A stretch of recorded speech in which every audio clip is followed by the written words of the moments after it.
My entire life, I always said, I don't say never about anything. You never know what's going to happen or how your life's going to change or how God will change your mind about something. But one thing I know for sure, I will never, ever, ever homeschool. That is what I always said. And over the last handful of years, this is not just something that happened overnight. The Lord has changed my mind. It has literally all been Him on this topic. I have gone from truly saying that I never would do that. I truly believed it was the dumbest thing you could do, the worst thing you could do for yourself as a parent and for your kids. I truly, truly believed that. I went from that to genuinely believing it is the best, most amazing, wonderful thing that you could do for yourself, your kids, and your family, and your relationship with them, and just all of the things. And to be honest, a lot of the reasons why I'm deciding or made the decision, myself and my husband, because it's obviously a decision you got to make with your spouse. We are both very on board with this, but a big reason why my husband and I have decided to homeschool, or a lot of the reasons why we've decided to homeschool are, I don't want to say they're not as conventional, but they're definitely not what you might expect. It's not the same as why a lot of people I talk to homeschool. Everybody has their own reasons, but first I'm going to share a little bit of my thought processing and just how the Lord has changed my mind about this over the years, because like I said, it's been a while coming. This was not an overnight thing that happened. I'm going to share that, and then after that, I'm going to share some of my reasonings why we feel so strongly about this and believe it's going to be such an amazing, positive thing. And then at the very end, I'm going to cover some of those big what if, some of the big objections I had myself, some of the reasons I said I never would, as well as some of the things I hear when I tell people I'm going to do this. Like, what about this? What are you going to do when you get to this point? What about this thing? There's so many what ifs people think about, especially people like I was, who were not exposed to this at all and had no clue what it could look like and just hadn't had that clear picture painted of a really positive representation of it, I guess you could say. So at the very end, we're going to get to those what ifs. So you are going to want to stay tuned until the very end today. You are not going to want to miss anything today. All right, so let's just begin with the very beginning. When I was pregnant with my daughter, I had started praying when I was pregnant with her. I'd started praying for God to give my husband and I clear wisdom and guidance and just guide this whole area of her life of school. I'd been praying for God to give us wisdom to know when to start her in school, where to start her in school, what to do as far as school goes, all of that. I never thought homeschooling would have been the route that he chose.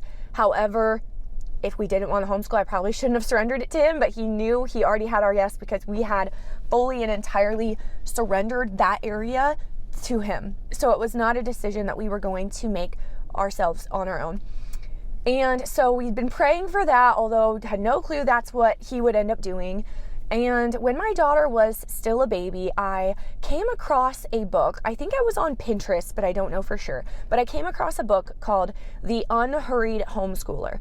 And I really felt like I was supposed to buy this book.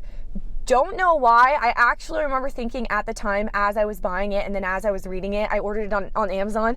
And I remember thinking, this is weird. Why am I buying this? Because I know I'm never going to homeschool. I don't know why I'm even buying this book, but I really felt like I'm supposed to, so I did. And I am telling you, I could not put that book down. It was a very short and easy read, but it was so intriguing to me, and it honestly just changed my mind and my whole perspective so much on homeschooling. But at that point, I still was not planning on homeschooling, although I had, after reading the book, a whole new respect and appreciation for it, I guess you could say. Still was not planning on ever homeschooling. So that had happened, and throughout the next few years, still not planning on homeschooling. But something kind of cool that happens is I do end up meeting a really good handful of individuals who were all homeschooled, and I had never, just from different places, all from different areas, walks of town, in different walks of life.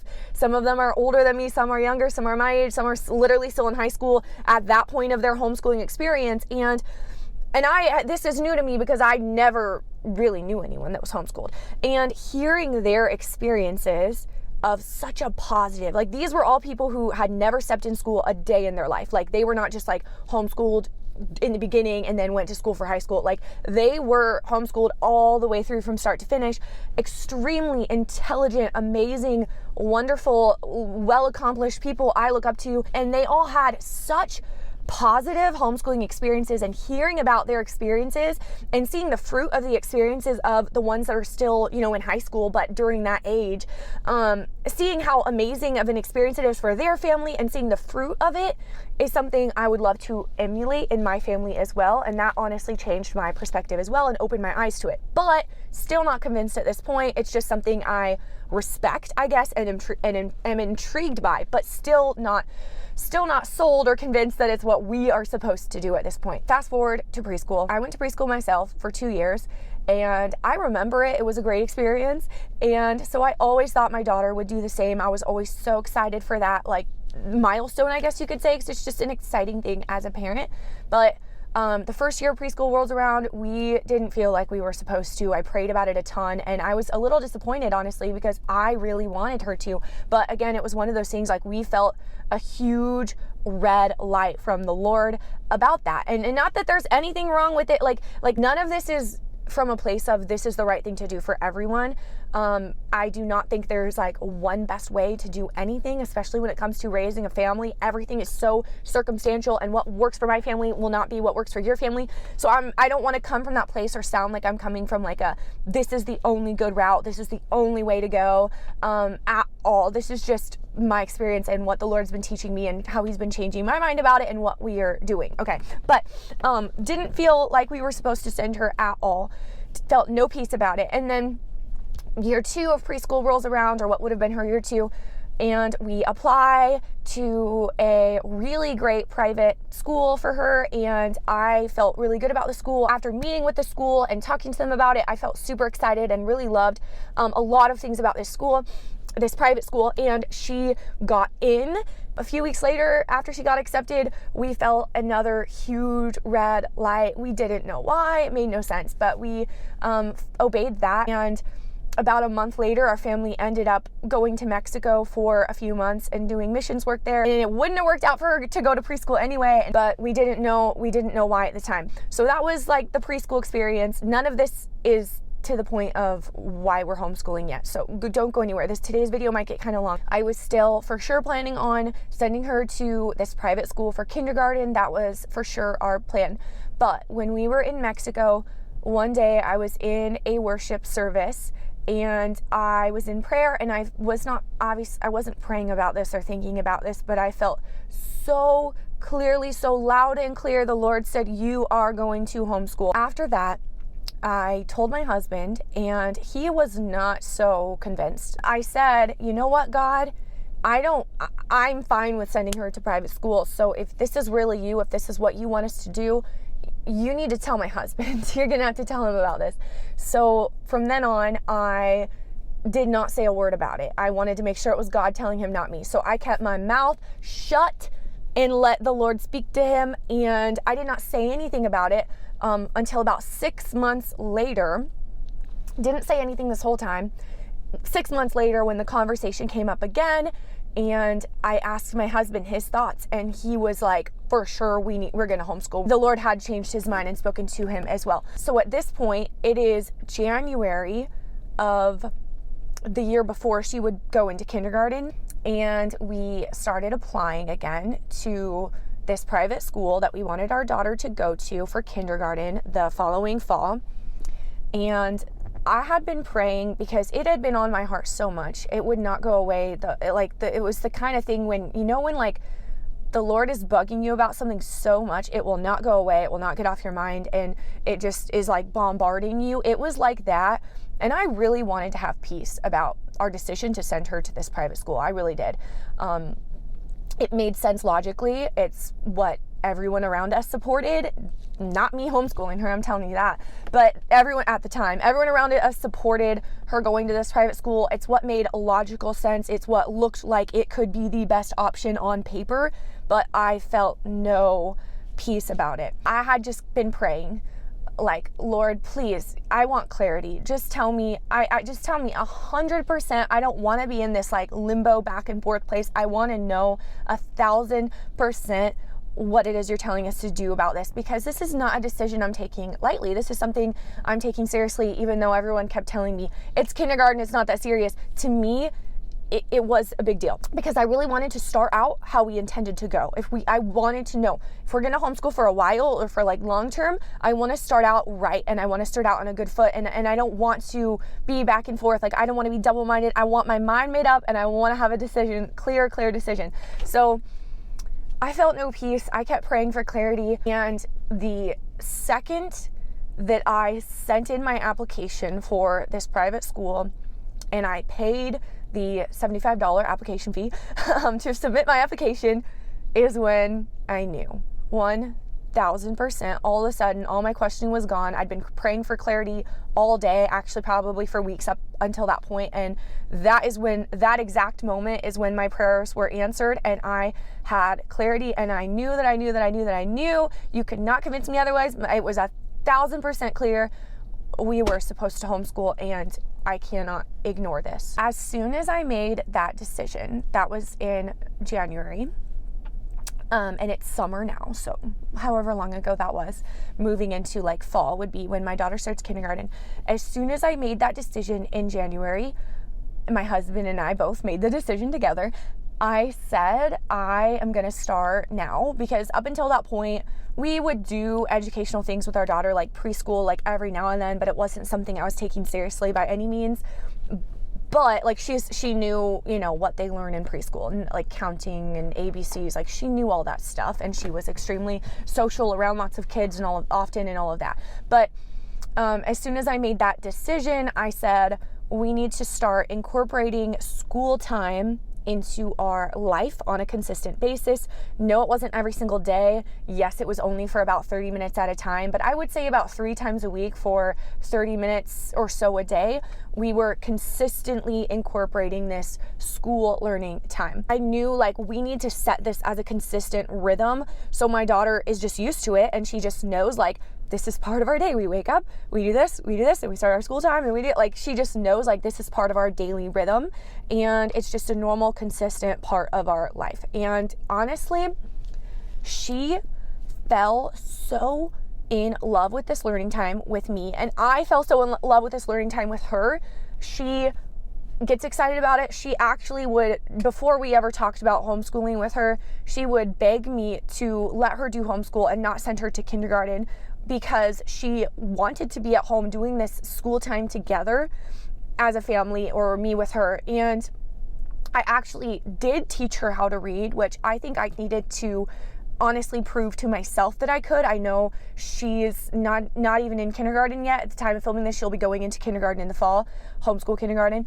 But she already knows how to read because I started this time, this one-on-one consistent time. And I think a lot of it was, I need to prove to myself that I can do this, because I had a lot of like, oh, I can't do this. How am I? It actually ended up being the most sweet, amazing time together that we truly, truly cherish. So our homeschooling time together has been such a positive time together and experience, truly. And yes, when kindergarten starts, we'll start an actual curriculum with all of the subjects you need for school and for kindergarten and more. We haven't been doing an actual curriculum yet. I truly thought, before I decided to homeschool my daughter, I truly thought homeschooling would not work for us, because I am a very, very social person. I have a very high social need, and my daughter is also very social. Her personality is very similar to mine, where we both are we're people, you know what I mean? Like, we like to be around people, we're very social, and I just honestly believe that humans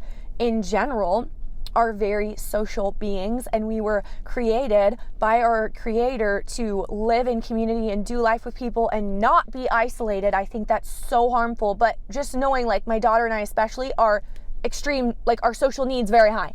And so I thought homeschooling would not work for us. And here's the thing. I read this book called Hold On to Your Kids, Why Parents Should Matter More Than Peers. And a big theme in this book is how modern Western culture underemphasizes family and overemphasizes independence and peer socialization. And at the end of the day, this book was very eye-opening to me and changed a lot of my perspective about this. But at the end of the day, what I've learned through not sending my daughter to preschool and still making sure that she is social and has that social need met, because I know I need my social needs met. Like, I got to see my friends consistently. I got to be seeing people, lots of going places, all the things. What I've learned is that you do not need to be sitting in a classroom all day in order to be social. Where do I go with this? There's no other time, for one, there's no other time in your life when you are surrounded by only people your age. I think that's actually very harmful. The people that I know that have been homeschooled their whole lives, that are now adults or that are teenagers still, have amazing relationships with people of all ages. And I think that's something that we're really missing in this culture, and it's so important to us, because I know a lot of teenagers that do go to school and they can really only talk to people their exact age. And I think that's unhealthy. And I think it's really good for kids to hang out with and be around kids of all different ages. That book really changed my mind about this, because I really believe there's peer orientation, where you're like attached to your peers, and then there's family orientation, where you're attached to your family.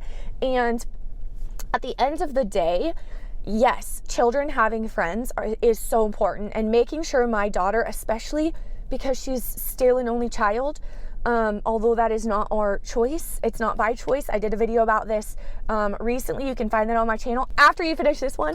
But although relationships, like making sure my daughter has healthy, lifelong relationships, that is a very big priority to me. And making sure I'm fostering my relationships is a very big priority to me as well. I do not think that it is healthy for them to be with their peers 7-8 hours a day, 5 days a week, more if they're doing sports and activities after school. I'm sorry, but I just don't think that's healthy. I do think that kids need friends, and I think they need to be social and be around other kids. And I have actually seen, because I've been doing this because we've been doing this since we started like doing this school time with my daughter officially, back in January, I have seen how she has not stepped foot in school or a school-like setting or daycare or anything like that, yet she has thriving social lives, guys. Like, she not only is involved in activities, obviously nowadays there's a zillion activities your kids can be involved in, sports, dance, activities like that, church, whatever. But my daughter also has play dates. We have lots of friends. We have family friends. She has friends, and we're getting together and seeing each other on a very consistent basis. We're doing life together. We are constantly hosting and inviting people into our home with kids of all ages and people we have relationships with and do life with. And the thing that I love is we get to be intentional about those relationships. I had a dream when I was still in this decision-making process of, do I send my daughter to school or do I homeschool her? And in this dream, I'm trying to remember it. I don't remember all the details, but the gist of it is, I basically walked into this building or room filled with my classmates from high school. It was me now. And I didn't have connection to any of them. It was like everyone was kind of looking down at their phone. There was no relationship, no connection. And it was like basically the moral of the dream was like, these relationships literally don't matter. And then I walked into another room, and it was my family friends, my lifelong friends, my church community, like the people that we are doing life with and intentional about doing life with. And everyone was giving each other hugs and high-fiving and asking about your life and loving on each other. And to me, that dream just said, like, you can send your kid to school all day long to be with their peers, these random people that, like, they will not have a relationship. I'm sorry, but like after high school, those relationships do not matter. My school just had our 10-year high school reunion, and 5 people showed up. Like, I'm telling you, say what you want, but those relationships don't matter. Or you can choose to spend time fostering relationships with people who you actually want in your life and know are your lifelong people, your village, your community, your tribe. And I don't think you have time to do both and do both well if your kids are in activities too. Because listen, as I was in this decision-making process, I was laying in bed imagining how my life was going to look and how my daughter's life is going to look, because this is a decision I believe is best for her. I was laying in bed imagining, how will my life and my daughter's life look if she goes to school next year? Okay, I'm laying there envisioning this. I'm going to wake up.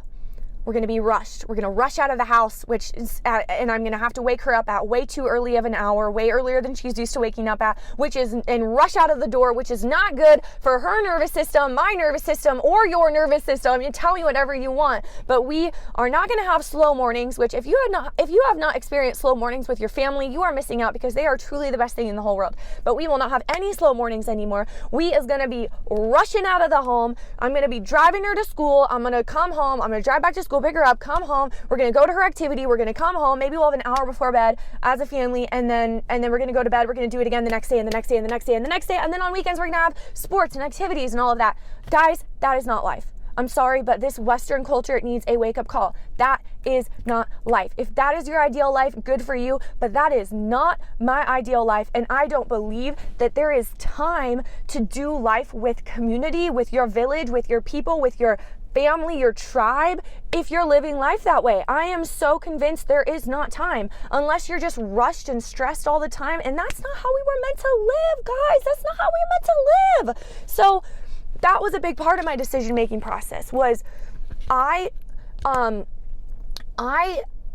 going to talk about this here, because like I mentioned earlier, I did a whole video sharing about this, but my husband and I have been trying to give my daughter a sibling for quite a while, and that hasn't happened yet, but I know that she will have siblings someday, and whether that happens sooner or later, I don't want her life or her siblings' life to look like this. I don't want to have young babies and toddlers at home while we're just rushing out the door, rushing back. Like, that is not a childhood. It's not a good one.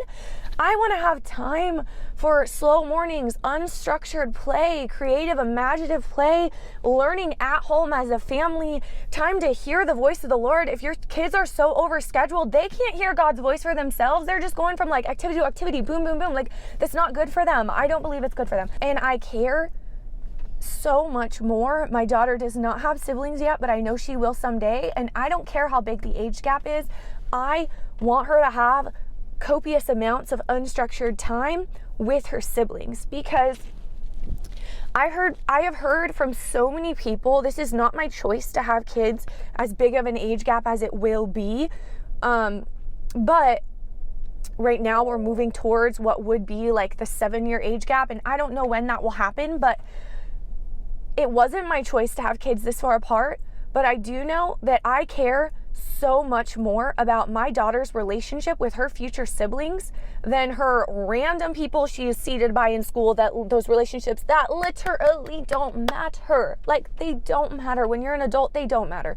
And I've heard from so many people who have had age gaps like what my daughter and her future siblings will be, or even smaller age gaps in some instances, that they hardly know their siblings, or they weren't even like raised together because of the age gap being so big. And I think that can be the case if you're not intentional, and if your siblings are only seeing the older sibling like watching their sports game or in between things, in the car, in passing. That's not really enough in my mind to build and foster the type of sibling lifelong relationships that I hope to foster. Or the person you sit next to in school, you will probably not know who they are or have a relationship with them or care about them when they're an adult, but your siblings are your lifelong people. Like, they are your best friends. Their kids are going to be your kids' best friends. Like, this is your tribe. And I believe in fostering those relationships that matter. And another thing along the lines of this next point or reason, this is more for public school, but it could be true at private school as well, is that 1 Corinthians 15:33 says, "Do not be misled. Bad company corrupts good character." And then Proverbs 13:20 says, "Walk with the wise and become wise. Associate with fools and get in trouble." I do not know why in our brains we can think that it is logical to send our kids to a public school where, I don't care how good of a public school it is, 99% of those kids are not following Jesus. They're not spirit-filled, born-again Christians. They might believe in God, like one nation under God, but they're not Christians following the Lord. You know what I mean? And why would we assume that our kids can be around other non-believers for 8 hours a day, sometimes more, 5 days a week, when the Bible literally makes it clear, like, this is a kingdom principle. The Bible can't lie. We can't go against that. And why would we assume that that is not, like, bad company corrupts good character? Why would we assume that would not be the case? I know when I was in school, I went to a private Christian school from all throughout elementary school, when I was in preschool, and all throughout elementary school until and through 6th and 7th grade, up until 7th grade, and then 7th grade on, I switched to a public school. It was a very good public school. I think it's like the highest rated public school in the area. Very small, rural, family oriented, good people type of school. But I'm telling you, it was extremely, even for somebody who had I had amazing influences around me. I was constantly being poured into, constantly being taught the word of God. I went to amazing churches and youth groups and conferences where I was exposed to the word of God and miracles and healing and like so many amazing things. Yet I had hunger for the Lord, yet I wanted to follow the Lord. I wanted to know him, but it was so hard to keep that fire and passion for the Lord in my heart like he created me to have, even though I was in the right places and doing the right things, when my environment that I was in all day long was just so not conducive for that. And I just do not like the contrast between public and private school.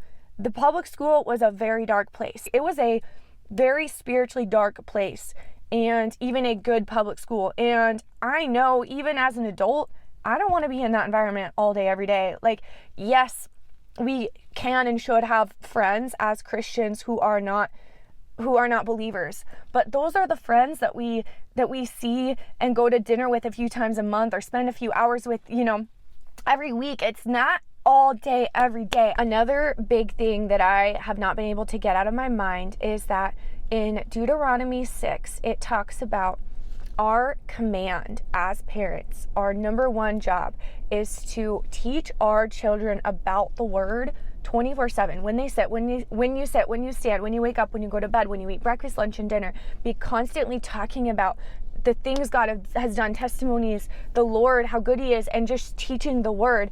We can't do that if they're away from us all day. If they're in public school, they're getting the complete opposite of that all day. If they're in private Christian school, they are getting some of that, but I just can't fathom why somebody else who I don't even know, a random stranger, is more equipped to disciple my child, which is our number one job as parents. Why would a random stranger be more equipped to disciple the child God has given me than me, who God has given me? I am their mom. I don't understand that, because that is our number one job as parents. Those are some of the key reasons for my husband and I. I know there's other big reasons as well. Like, we are entrepreneurs.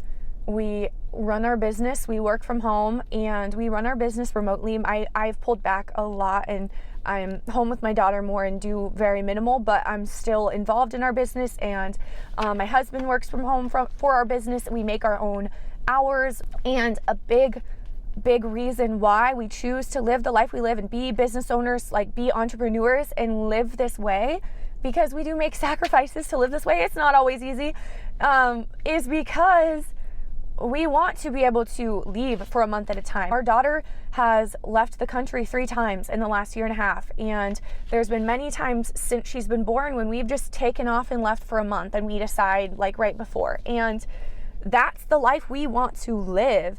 And I just can't imagine the constriction. So those are all just a handful of reasons. There are more. There are many more reasons. We didn't even touch on the school system, the things that kids learn in school right now. Will the things that they're learning even be irrelevant in the world that they're going to be getting jobs in 20 years from now because of AI and all of the things? I believe that learning is changing, and I really believe that online courses are going to take out, like there's so many things.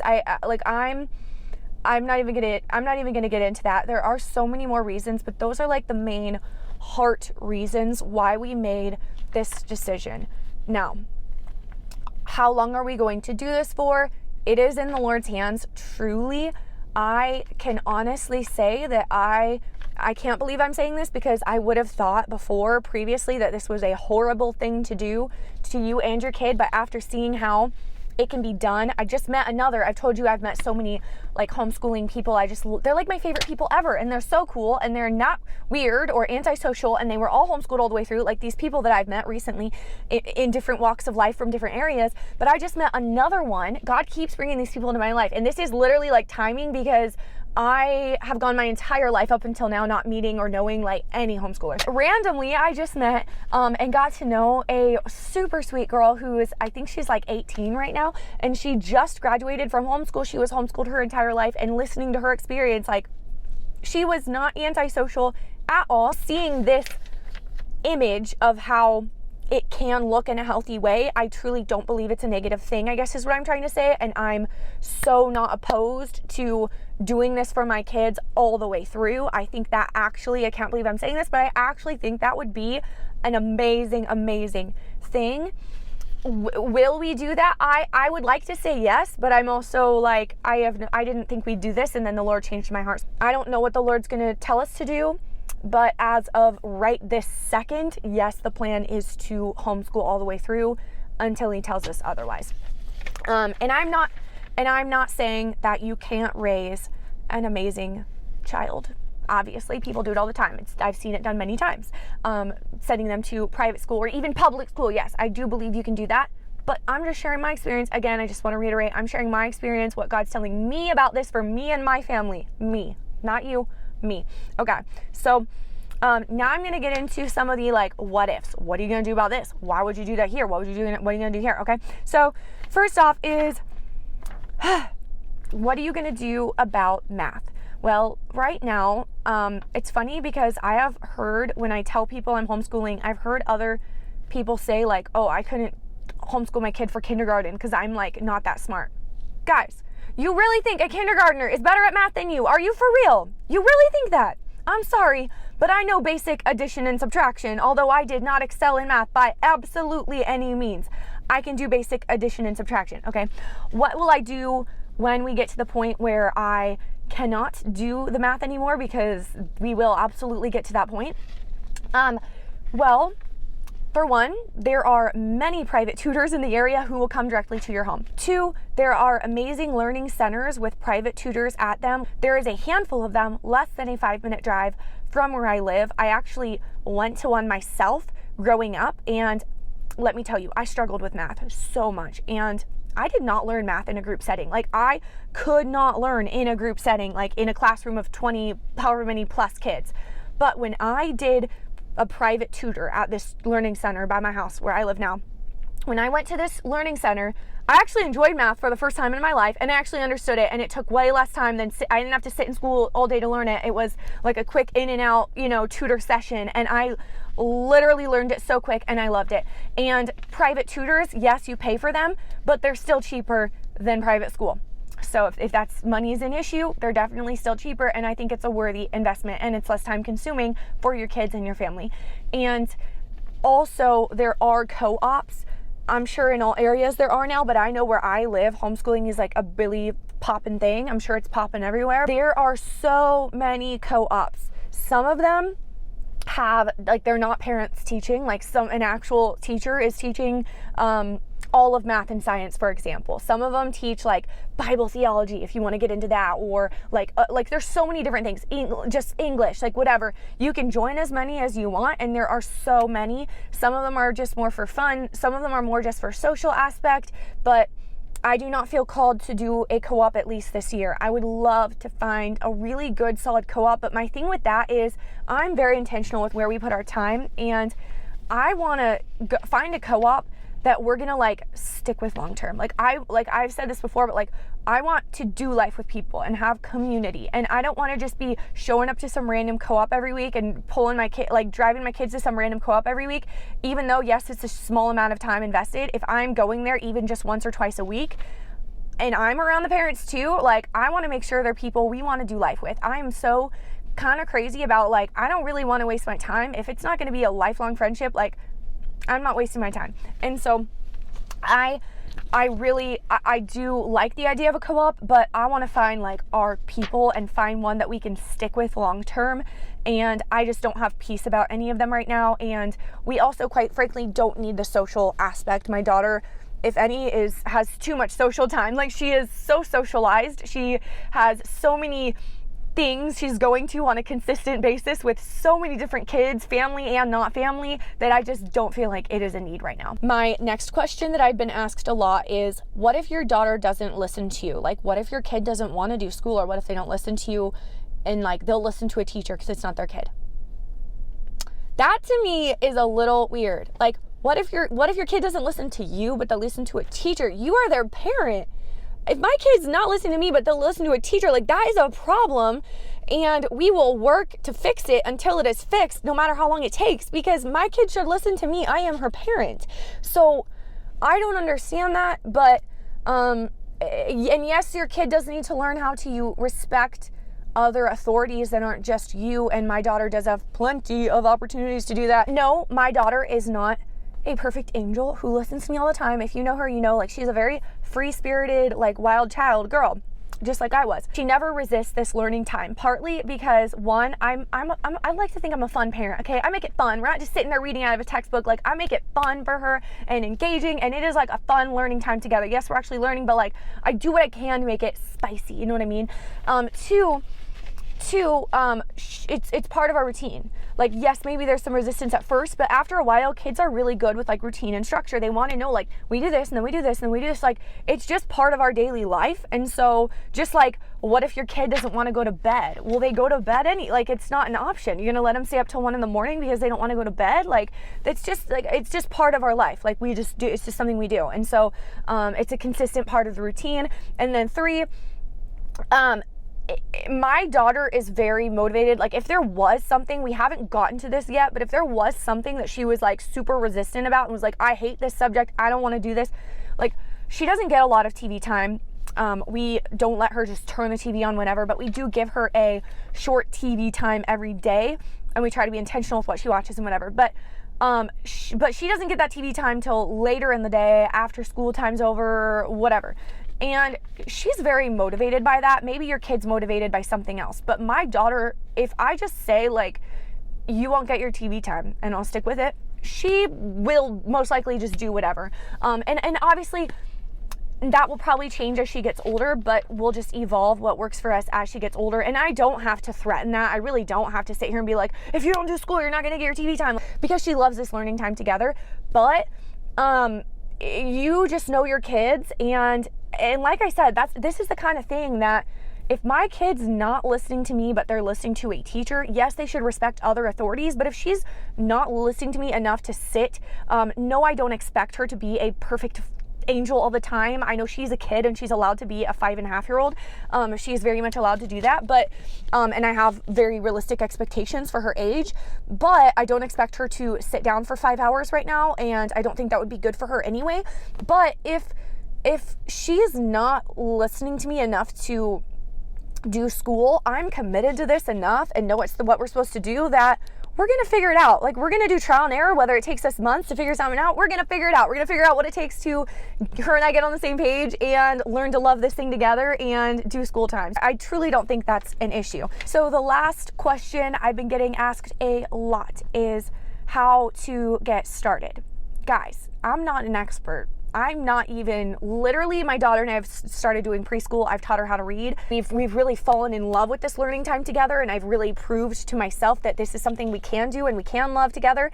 And we love our life. We love our life so much. Like, I'm literally grateful every single day that I get the opportunity to be with my daughter and to do this school time together, and all of that. And like, we're able to just live the life we live. It is amazing. And it's literally homeschooling her while also running my business in only, a short chunk. I'm not, spending this copious amounts of time doing that, but where I can, having that work time block also, like, and then like, just the life we live is a dream life. Homeschooling her is a dream life, and I love it so much, and she loves it so much. But I'm not an expert, and I'm not coming on here as an expert. I'm just coming on here being like, hey, this is what I'm learning. This is why I'm doing what I'm doing, and you can learn along with me. So I'll take you on the journey with me. But what has worked for me so far is, one, have consistent learning time. Call it whatever you want, but have some consistency. It doesn't, for preschool, or honestly probably for kindergarten, it doesn't have to be every single day of the week, and it doesn't have to be for hours at a time. It can be short, and I believe if you start short, your kid will get used to sitting there doing this with you, and their attention span will grow. But just start with, even if it's 10 minutes, if they're not used to doing this, consistent learning time together.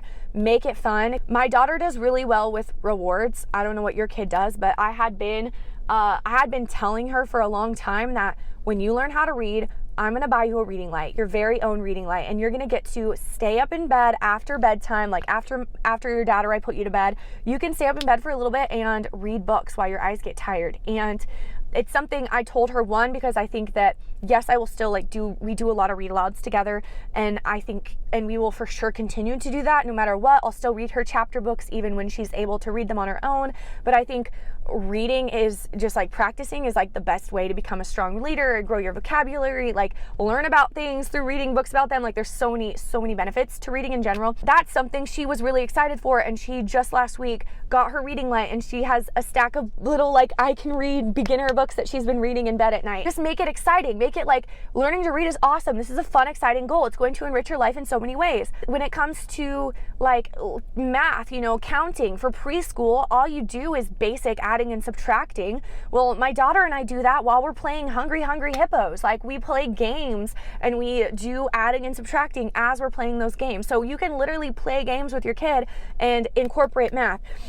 There's so many games, like at least in preschool. Now, obviously when they're older, you'll need to do more things than that. But while they're still really young, it's easy to have a lot of fun with it. So make it somewhat consistent, whatever that looks like for you, some sort of consistency, make it fun, and just enjoy the time with them. My last tip is, if your kids are young like mine, read to them and read a lot. That's the biggest thing I really believe that can help you help your kids fall in love with learning, fall in love with reading, fall in love with books. They can learn so much through books.